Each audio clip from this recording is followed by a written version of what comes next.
Le journal des auditeurs avec Stéphanie Hartmann sur Africa numéro 1. Africa.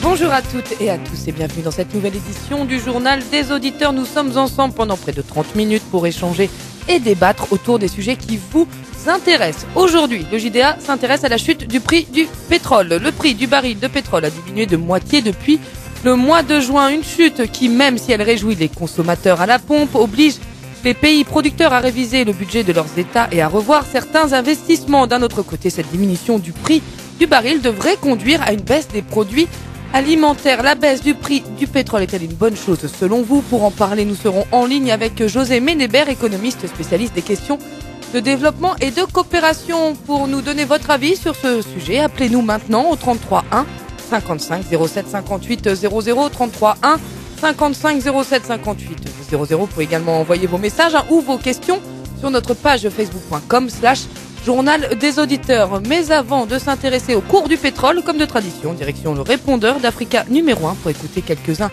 des nombreux messages que vous nous avez laissés. Le JDA, c'est sur Africa numéro 1. Oui, bonjour, je suis Monsieur Seki. J'appelle aujourd'hui à propos de Boko Haram. Nos chefs d'État s'est réunis chaque fois pour discuter de Boko Haram, pour parler de Boko Haram. J'aimerais savoir qu'est-ce qu'ils ont fait jusqu'à présent. C'est pas aujourd'hui que Boko Haram a vu le jour. Boko Haram a vu le jour il y a des années. Chaque jour, il y a des massacres. Qu'est-ce que l'Union africaine fait et qu'est-ce que l'Union africaine a décidé? Jusqu'aujourd'hui, c'est pas en combattant Boko Haram par les armes qui gagneront la guerre. Pour vraiment gagner la guerre, pour arrêter ces massacres, qui discutent avec les responsables de Boko Haram, pour trouver un terrain d'entente et arrêter les tueries. Parce que tous les jours, il y a des gens qui meurent et ce ne sont pas leurs enfants qui meurent. Ce n'est pas les États-Unis ni l'Europe qui vont venir combattre Boko Haram à notre place. Ça, c'est un problème africain, ça concerne l'Afrique. Quand il y a eu la tuerie de Charlie Hebdo, les Européens ont montré leur unité. Ils se sont tenus la main dans la main pour dire non au terrorisme. Que l'Afrique fasse pareil. Je vous remercie, Monsieur Sedi. Oui, bonjour, amis du GDA. Ma question est posée à tous les continents africains. Nous sommes 54 États ou 53. Bref, ça fait un an, plus de un an que ça dure. Nous avons un secteur de Boko Haram qui est en train de déstabiliser toute l'Afrique en général. Mais je comprends de gauche à droite des réunions qui n'aboutissent à rien. Pourquoi ces forces ne peuvent pas être dans les plus brefs délais rapides pour intervenir et pour radicaliser tous ces phénomènes qui sont en train de déstabiliser l'Afrique en général? Parce qu'aujourd'hui, je remarque que l'Afrique est abandonnée à lui-même. Eux-mêmes, les Nigériens, je dis bien eux-mêmes les Nigériens, qui disent qu'ils ne peuvent pas accepter que les forces puissent intervenir sur leur territoire. Donc ça veut dire, M. Goodluck Jonathan, ça veut dire qu'à l'heure actuelle, tu passes ton temps qu'à faire ta campagne pour les élections de février. Merci et au revoir, amis du GDA. Amis auditeurs de la radio africaine, bonjour.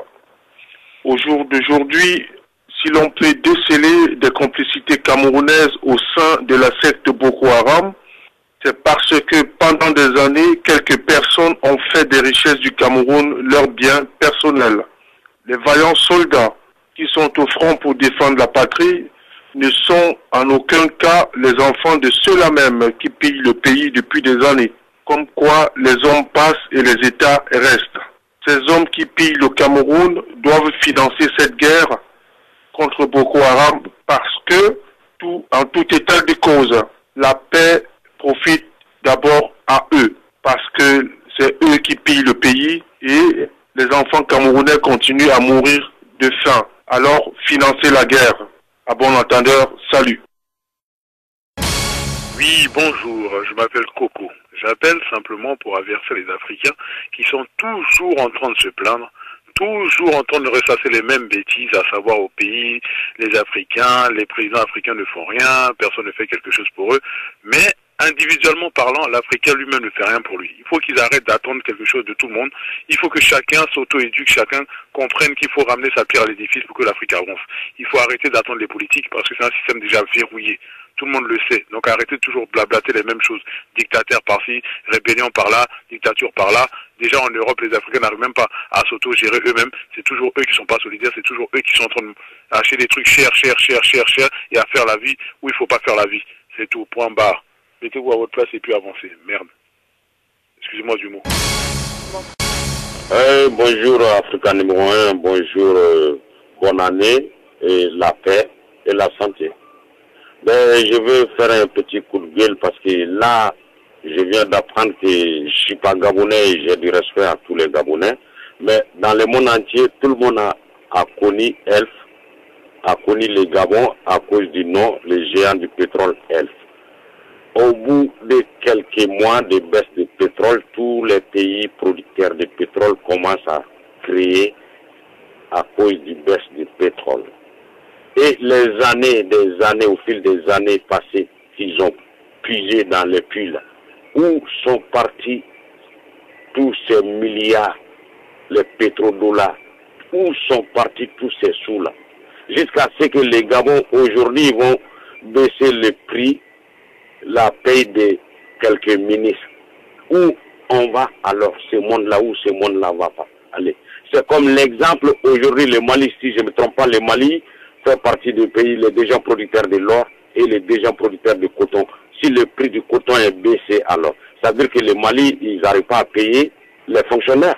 Merci, Africa numéro 1. Au revoir. C'est M. Bamba. Salut, ciao, ciao.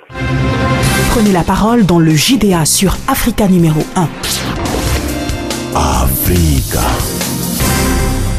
Un grand merci à tous pour vos messages. Vous pouvez désormais intervenir en direct dans le journal des auditeurs en nous appelant au 33 1 55 07 58 00. Déjà quelques auditeurs en ligne. Je leur demande de patienter un petit peu. Aujourd'hui, le journal des auditeurs se penche donc sur la chute du prix du baril de pétrole et ses conséquences sur les économies africaines. Et pour en parler, nous recevons par téléphone, et je leur remercie, José Ménébert, économiste consultant en projet de développement. José Ménébert, bonjour.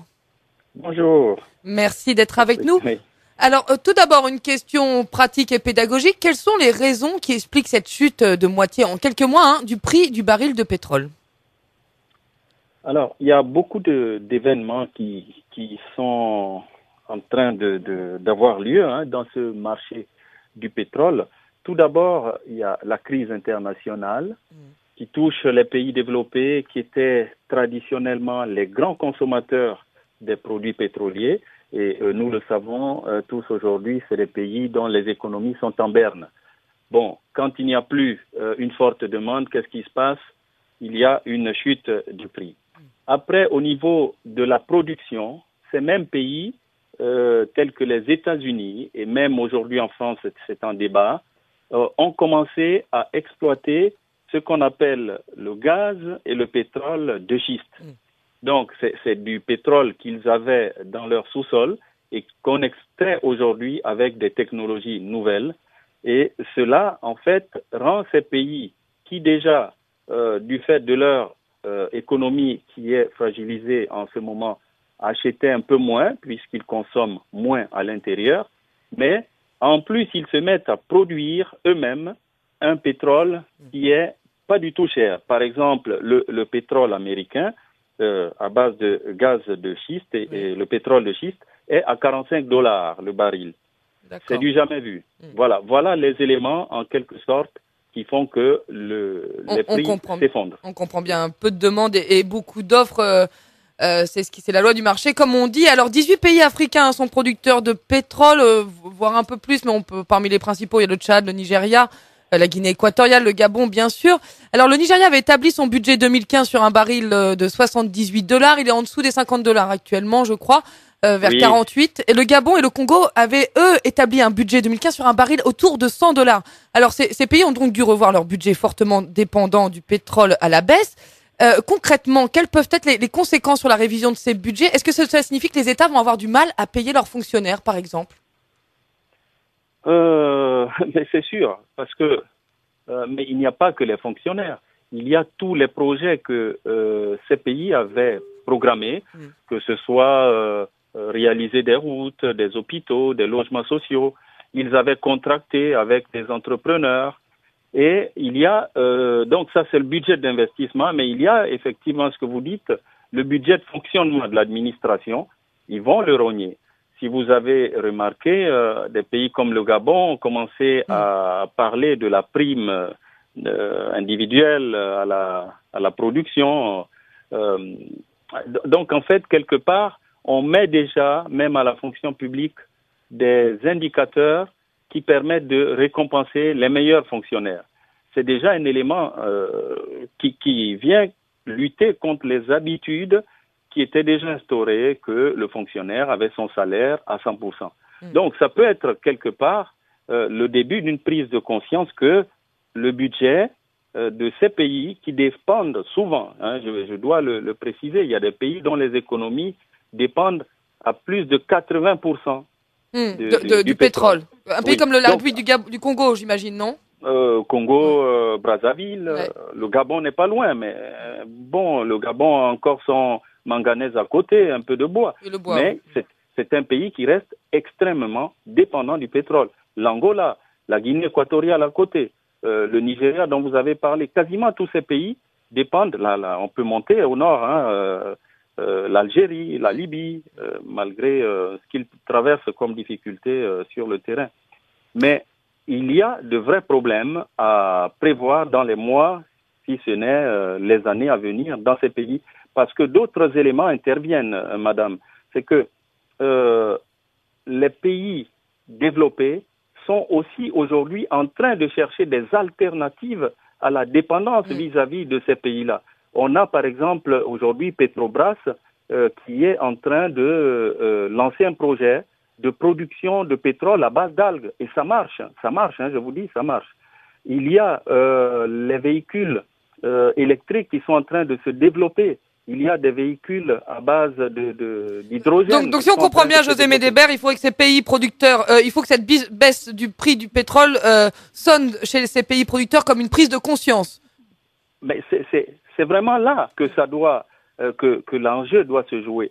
Que la première ressource, en fait, c'est l'individu. C'est pas ces matières premières qui permettent de faire du gâchis, la gabégie qu'on voit dans ces pays africains. On comprend bien, oui.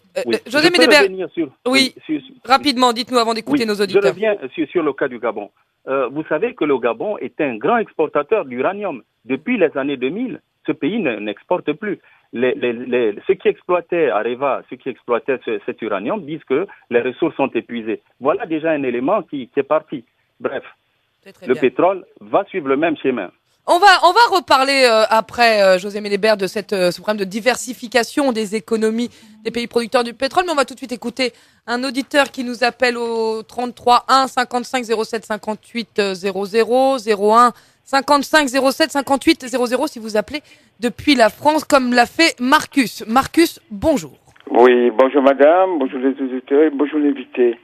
C'est vrai, et votre intervenant vient d'expliquer beaucoup de problèmes qui se passent effectivement à la suite du pétrole, mais une question qui s'impose de tous les années d'exportation et d'extraction du pétrole en Afrique. Est-ce que ces dirigeants africains n'ont pas pensé à prévoir, pour dire, avoir un fonds de garantie pour le projet de société? Et on sait que les pays occidentaux étaient des grands consommateurs de pétrole, puisque les États-Unis, aujourd'hui, en a exporté énormément, vu les réserves du monde, et que, vu les nouvelles technologies et de découverte de pétrole, ça a causé cette chute de pétrole. Mais on ne peut pas dire que le pétrole va garantir les projets de société de pays. Je pense qu'il y a d'autres alternatives, il y a d'autres produits d'extraction, d'autres minerais qui peuvent garantir et des sommes de projets. Mais c'est vrai, comme on dit, depuis les années 60, on connaît l'histoire de Elf au Gabon. Mais où sont passés tout cet argent? Et voilà qu'aujourd'hui, le monde est en crise. Nous tous nous souvenons de cette crise. Quand le pétrole était à $100 et le baril, mais en fin de compte, moi, je m'étais rendu compte que je ne pouvais pas rouler une voiture matin, midi, soir. Donc, j'étais routier, bon, je travaille dans une société, mais avec ma voiture personnelle, j'ai dû laisser ma voiture personnelle et me me rendre par les transports en commun. Donc, j'ai réduit mon train de vie. Donc, je pense que c'est individuellement que chaque auditeur, chaque personne doit prendre conscience, et même l'État doit réduire le train de vie pour sauvegarder le salaire d'un ouvrier de façon à lui garantir de quoi qu'il puisse se nourrir. Merci Marcus. Donc je pense que nous vivons un monde de société qui est violent, qui est agressif, mais comme on dit, on ne peut pas continuer comme ça, et que bon, c'est chacun qui fait un effort sur soi, et que bon... Il faut aussi penser effectivement à l'après-pétrole. Merci beaucoup Marcus. Et je rappelle que quand le baril de pétrole était aux alentours de $100 qui était élevé en 2008, ça a provoqué on se souvient des pays comme au Cameroun, des crises alimentaires avec des prix des denrées alimentaires qui étaient élevés. On écoute un autre auditeur, on écoute Stéphane. Stéphane, bonjour. Oui, bonjour. Dites-nous, à qui profite cette baisse du prix du pétrole, Stéphane? Mais on le sait, c'est ce que je venais de dire tout de suite, tout à l'heure, en parlant de barils de pétrole. On sait à qui ça profite. Ça profite qu'aux dirigeants, à leur famille. C'est connu. Aujourd'hui, moi, ça m'étonne que un jeune homme comme, je vais dire jeune homme parce qu'on est promotionnel avec monsieur Ali Bongo, qui est président du Gabon. Moi, j'ai été au Gabon, j'ai été à Pointe-Noire, mais devant cette société pétrolière, c'est des boues, et il suffit qu'il y ait une petite pluie, c'est la boue. Donc, en fait, c'est des pays, lorsque tu arrives, tu regardes des grandes sociétés comme Elf, Eni Congo, je sais pas quelle compagnie que vous voulez, en ce qui concerne le pétrole, c'est des grandes sociétés qui apportent le maximum des revenus pour que les sociétés tournent, mais ça profite qu'aux dirigeants. Mais prenez un pays comme... Moi, je suis par exemple originaire du Congo-Brazzaville. Mais le pétrole profite qu'à Sassou Nguesso. À Pointe-Noire, il y a des bicoques, des maisons en planche. Est-ce que la population de Pointe-Noire bénéficie de ce pétrole-là? Non. Mais qu'ils arrêtent de pleurer, il n'y a pas que le pétrole. Alors justement, Stéphane, effectivement, je voudrais vous dire que pour l'exemple du Congo-Brazzaville, je n'ai plus l'exemple sous les yeux, mais de mémoire, certains grands chantiers sont notamment en stand-by suite à cette baisse du prix du pétrole. Il n'y a pas... Et certains investissements sont restés... Non, en ce qui concerne le pétrole, si je vous dis qu'il y avait un chantier par rapport aux ressources du pétrole, je vous dis n'importe quoi. Ça veut dire que je vous dis n'importe quoi, je vais vous dire quelque chose pour vous faire plaisir. J'étais à Pointe-Noire, j'ai vu la population de Pointe-Noire, c'est déplorable, c'est pitié. Moi, j'ai la chance, Dieu merci, j'habite en Europe, je suis en France avec ma famille, Dieu merci parce que Dieu a fait grâce, mais on n'aime pas notre pays. Aujourd'hui, le pétrole peut baisser même à $10, ça ne bénéficie qu'aux dirigeants politiques. Voilà, là, ils ont un peu moins de revenus, là, du coup, parce que...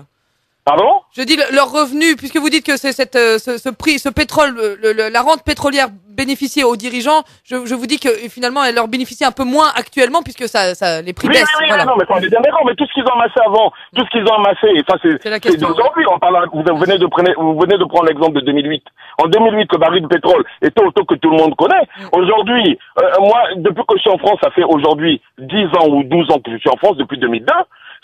Les Libyens, c'est aujourd'hui que je vois les Libyens venir travailler en France. Nous, on a toujours vécu en France, on a toujours travaillé en France, parce qu'on bénéficie pas de ce qui concerne la matière première de chez nous. Il n'y a rien.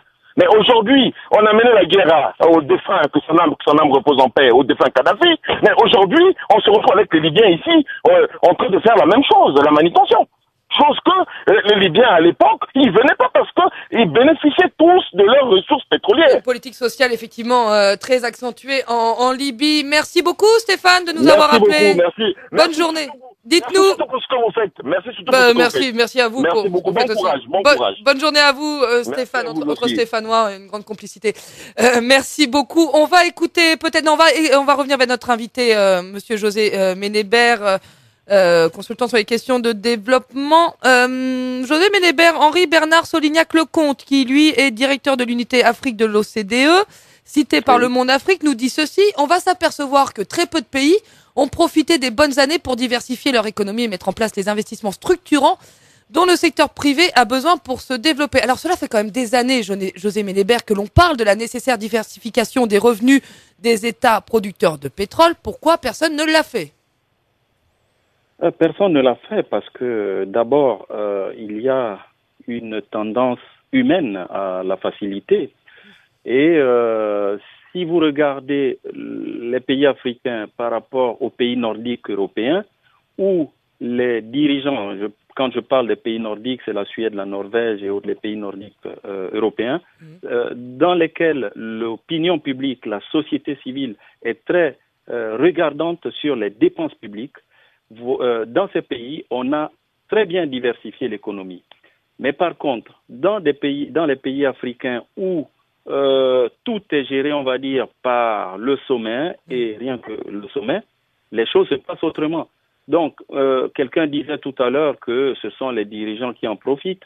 Je vais sortir du cadre personnel pour parler de la Chine tout à l'heure. Mais il avait quelque part raison en disant cela, c'est qu'en fait, ce sommet-là, ceux qui tiennent le pouvoir, ceux qui dirigent ces États, n'ont pas eu la nécessité ni la pression suffisante pour réellement diversifier l'économie.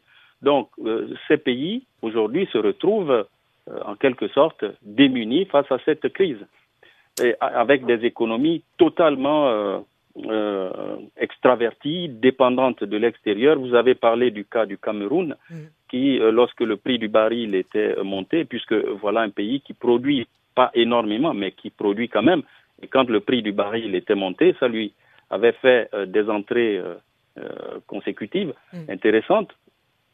Et donc ces pays-là se retrouvent à acheter ce qu'ils ne produisent ni ne fabriquent, c'est-à-dire les produits manufacturés qui viennent de l'extérieur, importés. Voilà. Donc voilà à mon avis une des premières raisons qui fait que ces pays-là n'ont pas diversifié leur économie, c'est qu'il n'y a pas un réel état de droit dans la plupart de ces pays pour obliger les gouvernants à aller dans l'intérêt collectif, c'est-à-dire les projets les projets sociaux, les projets structurants. C'est ce qu'on a aussi appelé le syndrome hollandais, non, José Ménébert? C'est exactement le syndrome hollandais. La malédiction du pétrole ou des ressources naturelles. Oui. Voilà, la malédiction des ressources naturelles. Mais quand j'ai cité les pays du Nord, c'est justement le contraire, le contre-exemple de cette malédiction pour dire que face à toute malédiction, s'il y a une prise de conscience, et un état de si droit, tout le monde s'y met, et s'il y a un état de droit, les choses peuvent changer. Il n'y a pas de raison. Ce qui n'est pas possible en l'état actuel dans les États africains. Alors les Chinois, à mon avis, se frottent les mains. En France, vous avez l'électricité qui est produite entre 70 et 80%, voire 85% par le nucléaire. Dans les pays comme la Chine, oui, dans les pays tels que la Chine, dont les économies sont très demanderesses de la ressource énergétique, donc de l'électricité, ils dépendent encore beaucoup des centrales thermiques, de l'hydroélectricité. Du charbon aussi, non? Du charbon aussi, effectivement.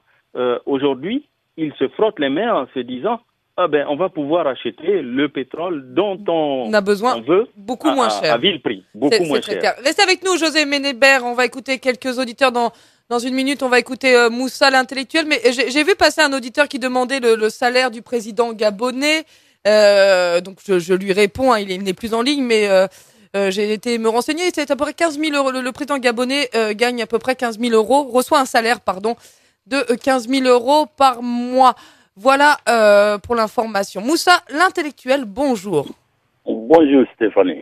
Je suis là, moi je vais pas parler du pétrole, je vais parler un tout petit peu de foot, je sais pas si c'est hors sujet. C'est un peu hors sujet Moussa, parce qu'effectivement on parlait du pétrole, dites-nous. Stéphanie, parce que l'Ivoirien qui vient de parler, il dit que même si l'équipe de Côte d'Ivoire dort, que le Mali ne peut pas battre la Côte d'Ivoire, c'est quand même trop Stéphanie. Allez, vous pouvez lui répondre Moussa, je vous permets, vous avez 30 secondes pour lui répondre. Voilà, il faut m'accorder cette petite chance de lui répondre. Je voudrais tout simplement lui dire que je suis Moussa l'intellectuel, effectivement. Donc, je vais parier avec cet auditeur. Je vais laisser mes coordonnées hors antenne. Si jamais la Côte d'Ivoire serait qualifiée, qu'il passe me voir, je vais le remettre carrément ma voiture. Carrément ma voiture. Je note Moussa. Voilà, et c'est une voiture 406, comme les Ivoiriens aiment beaucoup les 406. Donc, pour lui dire que le Mali serait bel et bien finaliste de cette coupe de cette CAN 2015 et que le Mali va battre la Côte d'Ivoire en finale. C'est noté. Alors, et si le Mali gagne, c'est vous qui prenez sa voiture, alors on est d'accord? Voilà, s'il a une voiture, il me donne sa voiture à lui. Et si jamais le Mali perd, je lui offre ma voiture 406. Voilà, qu'il sache que le Mali est une équipe comme la Côte d'Ivoire. Comment est-ce qu'il peut se permettre de dire sur notre radio, la radio africaine, même si la Côte d'Ivoire dort, que le Mali ne peut pas gagner. Mais je trouve que c'est supporter. Vous lui avez répondu, Moussa, le message est passé. Est-ce que Moussa, vous avez un petit mot à dire sur la baisse du prix du pétrole? Est-ce que vous en êtes rendu compte dans votre 406? Est-ce que c'est moins cher du coup? Je suis très très ravi et je souhaite même que ça baisse jusqu'à ce que ça devienne 1 euro, les 50 centimes, voire même 1 centime le litre. C'est très clair. Voilà. Merci beaucoup, ma position. Hein. Mais vous avez bien raison et merci de nous l'avoir fait partager. Et puis on souhaite bonne chance aux Aigles du Mali également. Bonne journée Moussa, à bientôt. Merci, au revoir. On écoute un autre Moussa. Moussa, bonjour. Oui, bonjour madame. Bonjour Moussa. Sur le pétrole, hein, on reste sur le pétrole. Oui. Bon, déjà il a répondu les Ivoiriens à ma place. Voilà, donc moi je vais parler aussi un peu sur le pétrole. Sinon au début je voulais parler pour les Ivoiriens qui a dit même en dormant, mais bon ça c'est l'autre Moussa il a répondu. Votre homonyme a répondu, oui, voilà. Alors sur le pétrole Moussa, qu'en pensez-vous? Déjà je vous salue toute l'équipe de l'Africa numéro 1 déjà. Merci. Nous aussi on vous salue. Je sais qu'aujourd'hui c'est mon jour d'essence. Parce que je vous écoute, ça fait plus d'1 an, mais franchement, à chaque fois que j'essaie d'appeler, jamais j'ai réussi à vous le voir au téléphone. Mais n'hésitez pas, je dis ça aussi pour les autres auditeurs, à laisser un message sur le répondeur à n'importe quelle heure du jour et de la journée. Si vous voulez qu'on vous rappelle pendant le direct, vous laissez un petit message. Bonjour, je vais intervenir sur tel sujet, rappelez-moi à tel numéro et nous le ferons. Voilà. D'accord, ok, compris, j'ai entendu. Donc voilà, et puis maintenant on va parler de la pétrole. Franchement, moi ce sujet-là, franchement, ça fait mal au cœur. Parce que moi je veux dire que les pétroles, les prix, que ça baisse ou pas, franchement, moi je veux dire que ça soit pour les Gabonais, pour les Congolais, franchement, ça rentre chez les mains et ceux qui sont devant. Franchement, je suis malien, mais je suis né au Congo, Brazzaville, grandi. Bon, Congolais, mes parents, ce sont maliens. Mais franchement, ça rage que les dirigeants. Donc, quand j'étais au Congo, j'ai vu comment les gens ils souffrent. Et même au Gabon, je vais au Gabon aussi, je vois. Donc, seulement ceux qui sont devant, ceux qui sont dans les fonctions publiques, donc c'est eux qui tournent avec l'argent, ils font ce qu'ils veulent. Mais les autres, franchement, ils en profitent pas. Franchement, ce côté-là, franchement, moi, ça me fait beaucoup mal au cœur. Donc, franchement, moi, ce que j'ai à dire, un pays, c'est pour tout le monde, tous les Gabonais, tous les Congolais. Donc, voilà, les pays, c'est pour tout le monde. Mais il faut que ça change. Il faut qu'ils arrêtent vraiment de se comporter comme des années, je sais pas comment on dit là, donc au 45, c'est terminé ça maintenant. Moi, ce que j'ai à dire aux dirigeants maintenant, il n'y a plus d'idiots. Personne n'est bête maintenant. Tout le monde connaît un peu. C'est très clair, effectivement, Moussa, il y a une prise de conscience aussi. Voilà, donc il est grand temps maintenant qu'ils se réveillent, parce que les prix des pétroles, que ça baisse pas, donc ils ont toujours quelque chose. Donc les pauvres, ils n'ont jamais rien eu. Si on les pose ces questions, ils vont dire, et en quoi ça me concerne? Ça les concerne, parce que ça sort dans leur pays, c'est pour tout le monde. Mais tellement que, voilà, ils sont tellement écartés, ils ne se rendent plus compte. C'est très clair. Merci beaucoup, Moussa, de votre intervention. Bonne journée à l'écoute d'Africa numéro 1. On va écouter un dernier auditeur. On va écouter Ibrahim. Ibrahim, bonjour. Oui, bonjour. Alors, Ibrahim, vous nous dites que le prix a baissé artificiellement. Pourquoi? Oui, le prix a baissé artificiellement parce que c'est orchestré, tout ça, par l'Arabie Saoudite et les États-Unis. Effectivement, l'Arabie Saoudite, oui, allez-y. Je vous explique. Parce que l'Arabie Saoudite, par exemple, ils vivent du pétrole. Et actuellement, ça creuse un trou énorme dans leur budget. Malgré cela, ils ne baissent pas leur production. Au contraire, ils ont augmenté la quantité de pétrole produit. Pourquoi cela? Parce qu'ils veulent freiner, l'Iran. Donc, agir sur l'économie de l'Iran, agir sur l'économie de la Russie, agir sur l'économie de la Syrie. En fait, c'est ça. Tout ça, c'est organisé pour ne pas que ces pays-là puissent faire continuer leur politique. Vous avez tout à fait raison, Ibrahim. C'est vrai qu'on en a évoqué en début d'émission de la loi du marché, des raisons économiques de cette baisse, mais il y a aussi des raisons géopolitiques, comme vous venez de les exposer. Voilà, parce que d'habitude, quand il y a une baisse du pétrole comme ça, on voit que l'Arabie Saoudite ou les pays de l'OPEP baissent leur production. Mais là, au contraire, ils augmentent leur production. Mais c'est qu'ils ne veulent pas que ça baisse. Effectivement. Merci beaucoup. Voilà. Merci beaucoup Ibrahim pour cette analyse très juste. José Ménébert, vous partagez ce que vient de nous dire Ibrahim sur les raisons peut-être géopolitiques de... Oui, il y a des raisons, il fait bien de le souligner, il y a des raisons géopolitiques liées un peu à tout ce qu'on voit aujourd'hui en termes de conflits là, en Ukraine, en Syrie et même en Libye. Mais il ne faut pas oublier que les grands consommateurs des produits de ces pays restaient quand même, si on prend le cas de l'Ukraine, c'est l'Europe, la Russie, c'est l'Europe et l'Ukraine qui aujourd'hui essaient de s'orienter vers un autre modèle différent du modèle russe. Mais les grands consommateurs restaient quand même l'Occident. Et donc, il y a ces aspects de géopolitique, mais il y a aussi les aspects liés au fait que ces pays développent le terrorisme et le monde occidental ne veut pas continuer à dépendre de ces pays parce que tout compte fait, ce sont eux qui leur donnaient la force.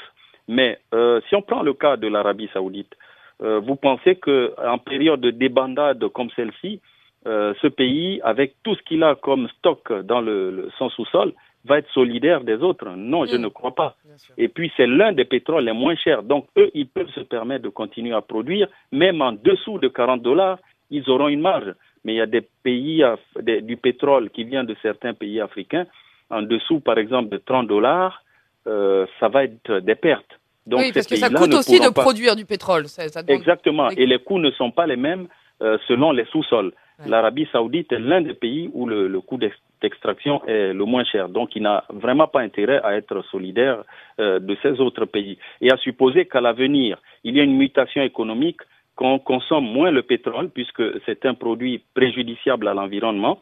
Que va faire l'Arabie Saoudite avec tous ces stocks? C'est bien la question. Voilà. Donc, en fait, si vous permettez, madame, je pense que cette crise, il y a quelqu'un qui l'a dit, Moussa l'intellectuel, que ça, pour lui, ça serait même bien que ça baisse. Il a raison. Pour moi, c'est l'occasion de revenir aux fondamentaux. Et les fondamentaux, c'est quoi? C'est le développement endogène, tel que le pratique Cuba. Cuba n'a pas de pétrole, mais Cuba a pu garantir des éléments que j'appelle ELSA, le prénom, l'éducation, le logement, la santé, l'alimentation à sa population.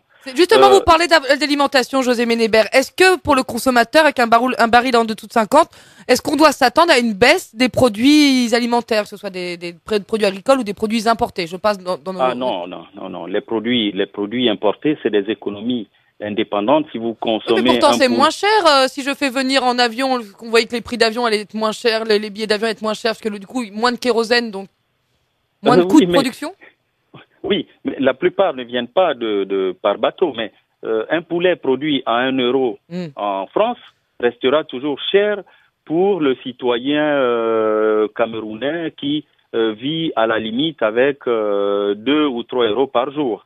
Donc, la solution ne sera pas de continuer justement à dépendre de cette importation, mais à développer soi-même ces éléments-là. Un peu comme j'ai dit, Cuba, on n'a jamais vu Cuba être affamé de famine, appeler le monde entier, les aider, amenez-nous les vaccins. Ils ont mis l'accent sur les 4 piliers de toute république, ELSA, éducation, logement, santé, alimentation. La troisième aubaine que nous pouvons saisir, que nous divulguons à travers le concept de fédéralitude, c'est la subsidiarité. C'est-à-dire que nos États doivent s'appuyer sur les capacités locales de leur population. Si on prend le cas du Gabon, vous avez le nord, là, le Wollentem, qui est très fort en agriculture. Du côté de Mayumba, il y a le tourisme. Bien sûr, certains continueront, comme au Togo, à produire le manganèse. Mais je veux dire, on a un potentiel dans les pays africains que ces pays n'ont pas saisi parce que le pétrole étant la facilité, il est extrait par les autres, qui le vendent, qui l'utilisent, et puis on donne quelques miettes à nos pays. Les dirigeants s'en contentent et font ce qu'ils peuvent avec, mais la population n'a jamais rien vu de ce pétrole. Merci José Médébert. On a bien compris que cette baisse du prix du pétrole devait être sonnée. C'est moi qui vous remercie, José Médébert, et que cette baisse du prix du pétrole devait être l'occasion d'une prise de conscience pour nos pays producteurs. Mes excuses à Koné Jofosé, Augustin Aiguissé, que je n'ai pas pu prendre et qui attendait au standard. Merci à notre invité, José Médébert, économiste consultant en projet de développement. Merci à tous d'avoir participé. Continuez le débat sur la page Facebook de l'émission, facebook.com/journal des auditeurs. Un grand merci à Cynthia So qui réceptionnait vos appels et à Maxime Salin qui a réalisé cette émission. Rendez-vous demain pour une nouvelle édition du journal des auditeurs. D'ici là, prenez grand soin de vous à l'écoute de la radio africaine.